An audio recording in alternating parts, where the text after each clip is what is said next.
as opposed to actually giving them the true remedy for their health issue, because it always goes back down to Mark 9:48, where their worms never die, unless, the person gets in a car accident or something, to that extent. It's different. Yeah, I know it's a really hard topic, specifically for Jeremiah, because Sheila just recently passed away from cancer, and she had really been trying hard to eat healthy, to do the natural alternative remedies, and she was just going through any process that she could to not have to rely on the medical industry. And despite her best efforts, man, it was just really sad because the cancer that she was dealing with came back, and it overcame her ability to fight back. And so it's definitely, it seems like there's cases of disease and things that come up that even through our best intentions and trying to go through natural protocols, sometimes it's almost as if it just, there's nothing that works. And I know it's a tough topic, and I was just kind of wondering your thoughts, like, when it comes to people that are trying these natural remedies and they're not working, you know or the cancer comes back at some point. It can really get people frustrated, and I know, I believe there's truth to treating these things naturally, and of course the medical industry is geared to create patients, lifelong patients, instead of just cure it. But when it comes to some of these issues that people are trying natural remedies and they're not seeing results right away, what are some of your thoughts? Well, right now there's a lot of people and celebrities that are like pushing some really hardcore detox. I can't call them supplements, but things like Fenben, methylene blue, or even like level 3 or just regular detox kits.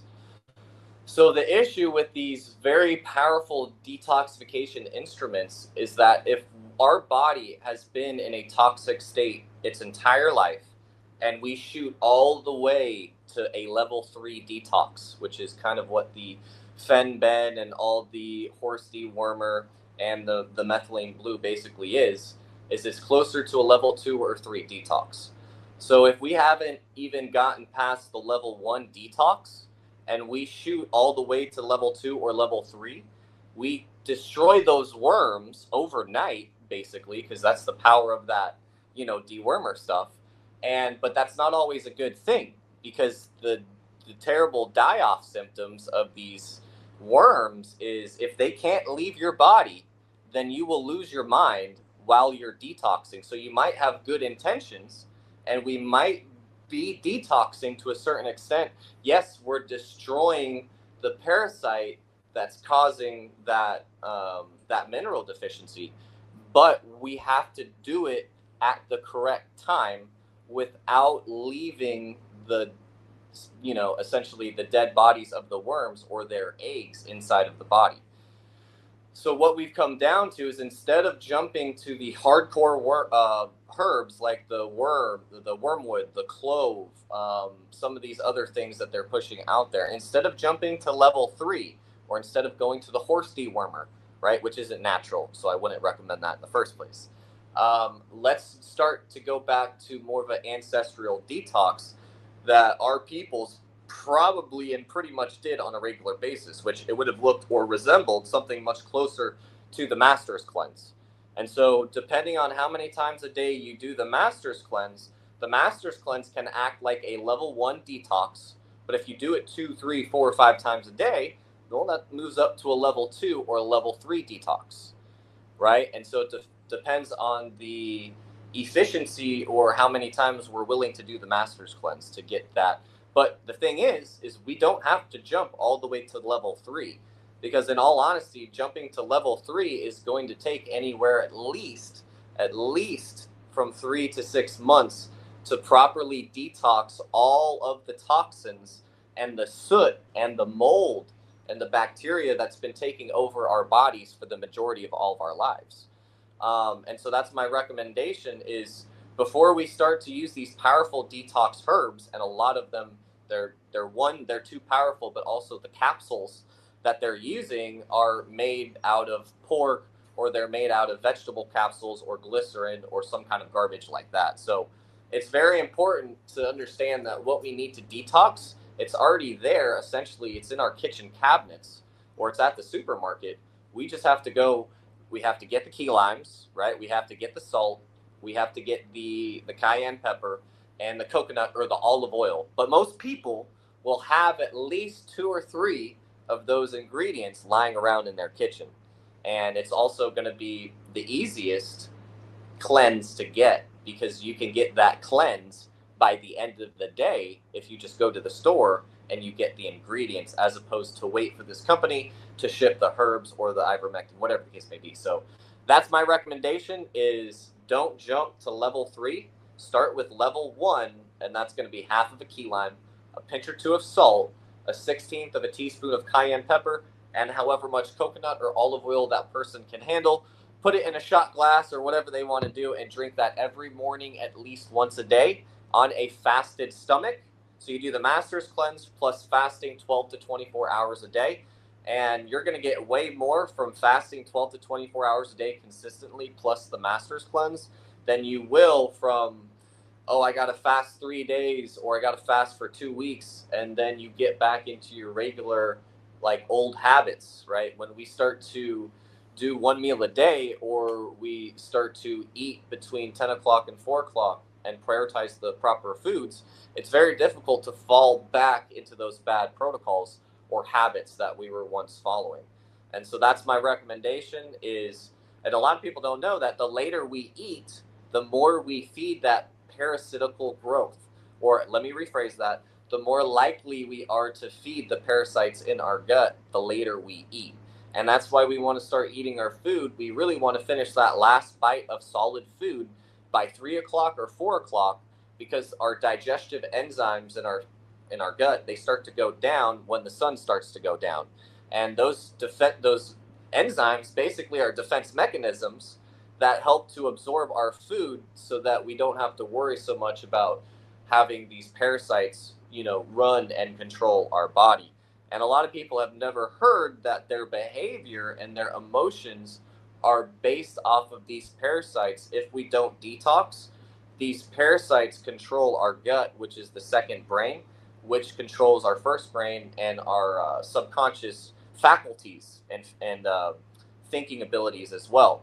And so it's also important to understand that essentially these parasites, they go back to essentially they're like demons because it's a low guttural or a gut vibration that they hang out in, and all disease starts in the gut, right? According to the founder of modern day medicine, Hippocrates. So when we live this lifestyle and we do the detox and the cleanse, we can't get sick or we can't be in that state of dis-ease physically, or really it's difficult spiritually as well. Yeah, the I saw recently that people can do an alcohol stool test to see if they're infested with parasites, where they'll, pour alcohol into their stool and just wait a second, and then all of these bugs and critters will come flying out of there.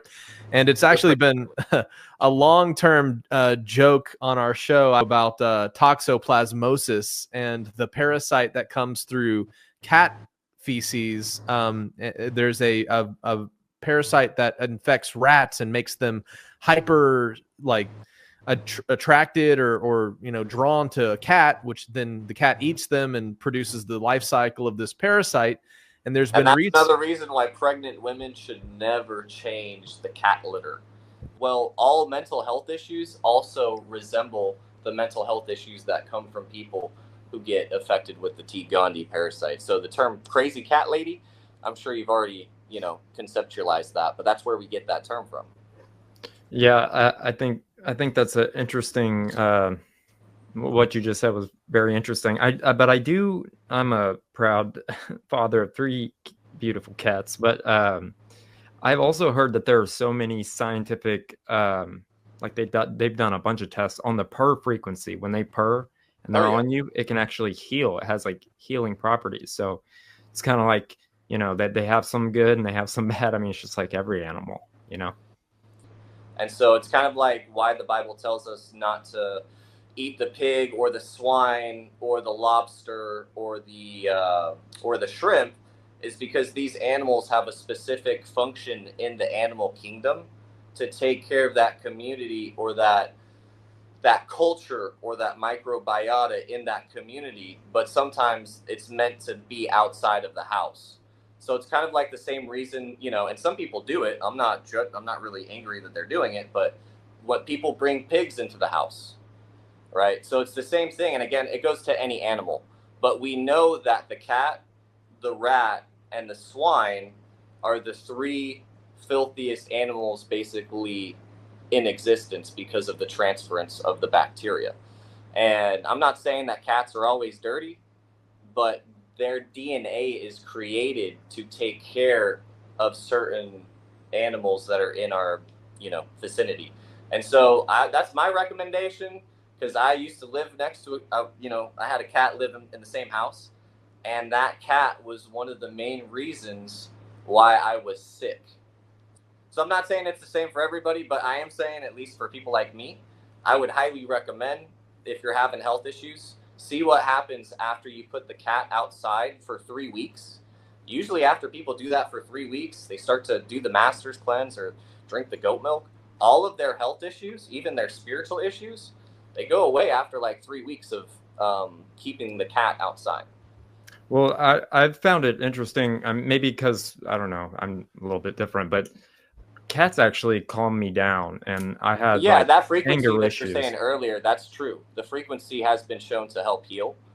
If I had known this information when I was younger, I wouldn't have suffered from a lot of the mental health issues that people are suffering from today. Cats can be healing, and they're some of man's best friends. Yeah, we're not trying to be hard on Jeremiah. We have Charlie the cat Just because here. of this, I'm gonna get another cat. Okay. Do it. Do Oh, it. man. Yeah, Jacob, we have Jeremiah's cat, Charlie. You even see his book over there. You see some cool cats throughout life, man. When I see a cat, Yeah. and it's cool, I'm like, that's a cool looking cat. You know what I mean? So much respect. Much respect. Well, on another topic, I've enjoyed seeing some of your discussions on like forgotten history and the relation of people from the British Isles being from the lost tribes of Israel, and I've also seen some of your videos and discussion about the United States, or rather the Americas, being a much more significant place in ancient history than we've been taught.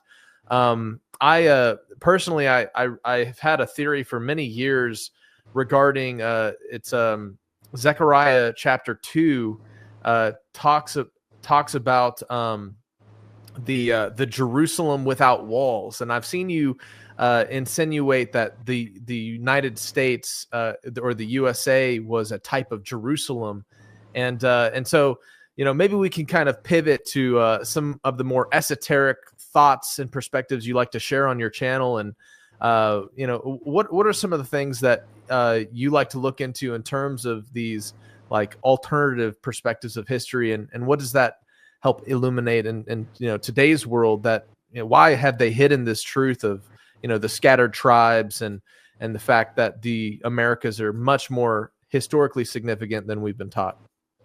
Well, I mean, it really goes back to at least one of the oldest, like, Masonic secrets was really that America, they already had their settlements, and they were already traveling back and forth between Europe and Africa and America.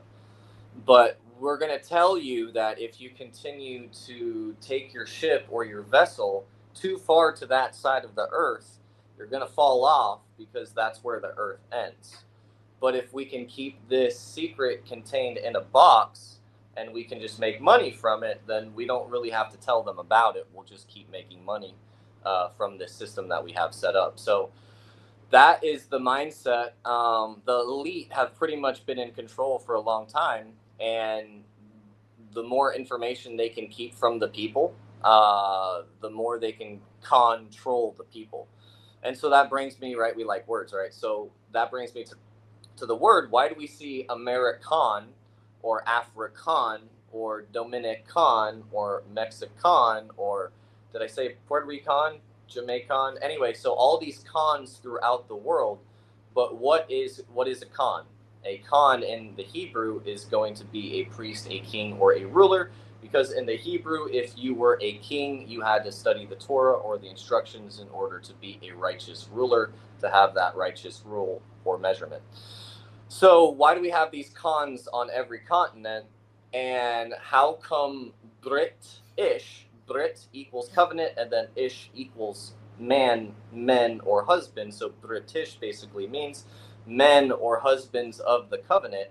And then we have Scot-ish, and then Irish-ish. Ish equals man or husband. So how come we have these khans as well as these covenant men throughout the world? So when we take it back to the times of King David, and when we understand that King David also had a different name that he ruled under, aka Prester John. Prester John was this mysterious king that was a Christian king, a Christian mythological king, is basically what the majority of all of the Wikipedia profiles are going to say. So this mysterious warrior Christian king, who was the most famous king in all of basically the world, but we barely know anything about him, but he keeps popping up, kind of like Melchizedek in the Bible, right? Whether it be with Abraham or whatever, keeps popping up here and there, but we can't quite grasp, well, who is Melchizedek and who is Prester John, aka King David? And so when we look into the lost tribes of Israel, we look into the Africans, Dominicans, Americans, Mexicans, all that stuff.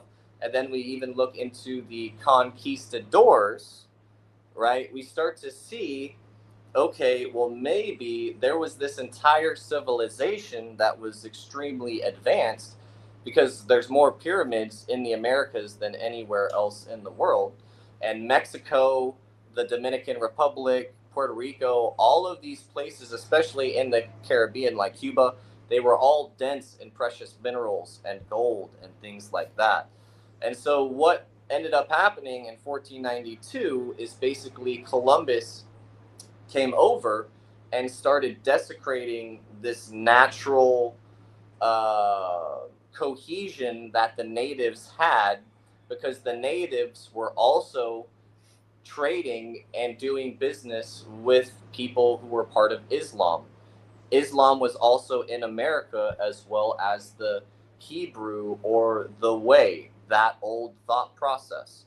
And that's why we see Alabama, we have Allah, Bama, right? We have Allah in that word, literally. So it goes back to Islamic origins. But then to take it a step further, if you ask people in Islam who are the triple OGs and you ask them, hey, are you guys Hebrews? They're going to be like, yeah, we're Islamic, but really our fathers, they were Hebrews, right? So it always goes back to the khans on every continent, right? Whether it be African, American, right? So there's this old world, there's this Prester John, King David flow, this British story that has been hidden from us. But when we start to study the Messiah, when we start to study Yeshua, we understand that his uncle was a tin trader, right? So Britain was also, British also equals Britain, right? Because Britain also equals the land of tin. And Yeshua's uncle was a tin trader. And so he would go to Britain and he would trade, right? So he probably brought Yeshua with him once or twice. So that opens the door also as well for us to think, okay, well, maybe Yeshua wasn't just hanging out in India, you know, doing all those things with the yogis and the mystics.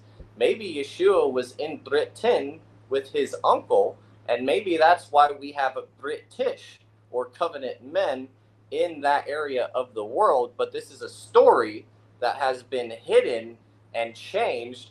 And the same reason why they removed, I think it's the 23rd book of Acts. It's called the Missing Book of Acts, if you want to look into it.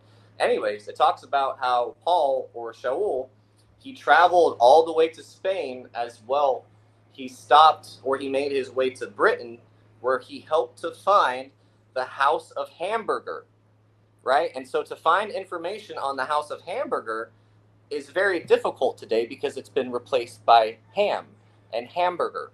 So to get the original context is basically impossible. And so it goes pretty deep because people who are of Celtic origin, who actually know their ancestry as well, not Celtic, that's not correct, but of that origin in the UK, they will tell you, yes, we are the sons of Noah. Noah was actually one of our great grandfathers, so to speak. But you have to speak with the people who actually know their true history. Because when you take a look not only at our alphabet and how our alphabet comes from the Alab and the Beit, or the Aleph and the Beit in the Hebrew, but when you look at the Gaelic, it's the exact same thing. When you take a look at their alphabet, it's Hebrew. And all of these scripts, whether it be Canaanite or Phoenician, it all goes back to the Paleo Hebrew. The modern day Hebrew, it's not the same Hebrew or the language of creation. And that's why learning the Paleo Hebrew allows us to see that these natives, they were writing in their native tongue, which had the Hebraic thought process imprinted in their tongue and their writing styles the entire time. So that's why we see the Los Lunas stones in New Mexico, and then the Decalogue stones in Ohio. And people thought originally that they weren't, that the Decalogue stones, that they were nothing. But there's literally a picture of a man, some say that it's Moses or Moshe. And then there's the 10 Commandments, right? So there's this code of law, or there's this code of ethics. Americans, Dominicans, Mexicans, Puerto Ricans, all of these cons had this code, or this Torah, this 10 Commandments. It's almost like the book of Eli with Denzel. They had this book, they had this instruction manual, which is also a common law modern day manual, but we forgot about it. We forgot because we've been lied to. For a long time, I've been examining a riddle that's mentioned in the book of Ezekiel, chapter 17. And I wanted to put it forward to you if you hadn't considered it yet. But there's language in this chapter 17 of Ezekiel that is the riddle. It literally starts off discussing as it's a riddle of the tender shoots. And these tender shoots are transplanted throughout history to different locations. And one of the locations that the tender shoot is transplanted is originally from where the cedars of Lebanon are. And that tender shoot is transplanted to a place by many great waters. And then that tender shoot grows into a tree of spreading vines that stretch across the earth. And my personal interpretation of that riddle is an association with the British Empire and the spread of kind of the British Commonwealth and the people that were then represented there in the British Isles being a tender shoot. And there's a lot of interesting stuff that has been uncovered kind of in recent scholarly discourse about the remnant of the early Christian church going to the British Isles, Joseph of Arimathea bringing Mary, the mother of Yeshua, to the British Isles. Then you have the older lore of the daughter of Zedekiah and Jeremiah the prophet escaping. And then from that, in the riddle, it says that place has another tender shoot that's cropped off and transplanted in another place by many great waters, and then that place grows into this giant tree. And I see parallels there with the immigration, escaping religious persecution from Europe, coming over, the Puritans and such coming over to the Americas. But I digress. We could go probably all day talking biblical topics, and I did have one final kind of question that I wanted to ask you about. And feel free to respond to what I said if you wanted to, but I know we can go. Something that will put everybody on game is to look into, because those tender twigs, and then Tia Teffy being one of those twigs being transplanted and then marrying into the Irish kingship and establishing King David's bloodline, it's definitely well worth looking into Jeremiah or Ola Fola, something more like that, in Ireland, because Jeremiah's grave, and again, you have to know the locals basically to get the information. Jeremiah's grave is in Ireland, right? So if somebody wants to go there, right, and we might have to do a missions trip one day, but if somebody wants to go to see Jeremiah's grave, they just have to go to, yeah, it's in Ireland, not Scotland. So that option is available for people who are trying to really get down to the truth. And we also have a lot of that information that you were talking about available at jacobslink.com. It's going to be under the free Scottish history resources tab in the middle. And that will really help, shine a lot of light. There's just a lot of information that will help to prove that these tender twigs basically Israel, the true Israel, or the authority or the kingship of David was never thoroughly destroyed. They can't destroy it.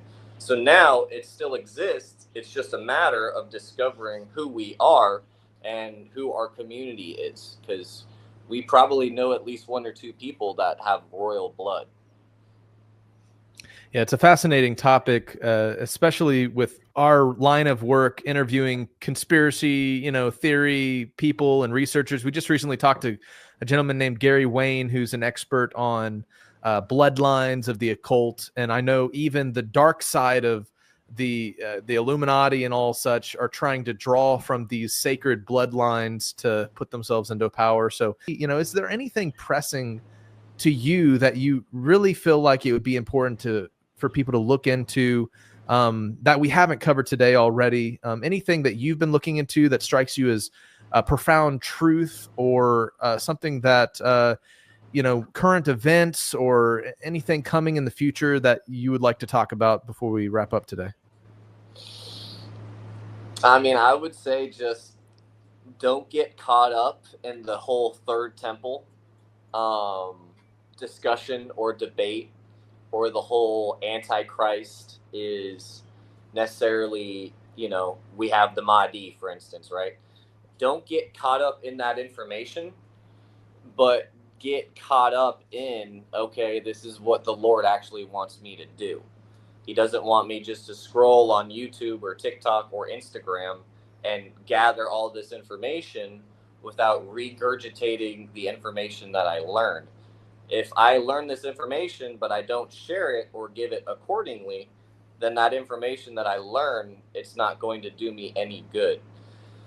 So I would say is just don't get derailed in the detail, because the detail is what the PSYOP is. It's what they are pushing for the most part on our FYP page. So as long as you stay rooted, seek first the kingdom. Hey, personally, I try not to use my phone till after 10 o'clock a.m. every day. That way I'm able to reset my circadian rhythm. If you use your phone first thing in the morning, messes up your serotonin, dopamine, and it's very difficult to have a clear state of mind. So first thing to do in the morning is not pick up your phone. Sit there in silence, get your red light set up, right? Even if you just go to Tractor Trailer Supply to get some red lights, that red light every morning is going to possibly save your life or help heal somebody in your family. And red light therapy is something I highly recommend. But first thing I would do every morning is Master's Cleanse, half of the key lime, a pinch or two of salt, a 16th of a teaspoon of cayenne pepper, and however much coconut or olive oil you can handle in a shot glass. I'd get outside, I'd get some sunlight, take off my shoes, get some grounding, try to move around for at least 10 or 20 minutes. And as long as I follow that routine and I wait to eat until after 9 or 10 o'clock every day, and I finish eating by 3 or 4 o'clock every day, and I take beef liver capsules after every meal, I will never get sick as long as I follow these simple protocols that my body is created to follow. Awesome, man. Well, I appreciate you sharing and sitting down with us, and it's been fun. But before we wrap up, can you tell our audience where they can find your social medias and all that, like your different usernames and all that? Yeah, for sure. If you go type in jacobslink.com, you'll have the website that will have everything else, like all the channels. But if you were to go to TikTok, Instagram, or even Facebook. And if you were to type in Jacob's Regeneration or jacobslink.com, all of my channels will pop up as well. I have like 4 or 5 different channels, so it's really up to you which ones you guys want to follow. Awesome. Well, I appreciate it again. And you're always welcome on Skiba News Nation. So thank you for coming. Thanks for having me. It was great talking, man. Thanks for joining us. Definitely appreciate some of the things you've been sharing. For sure, man. Thanks for having me on.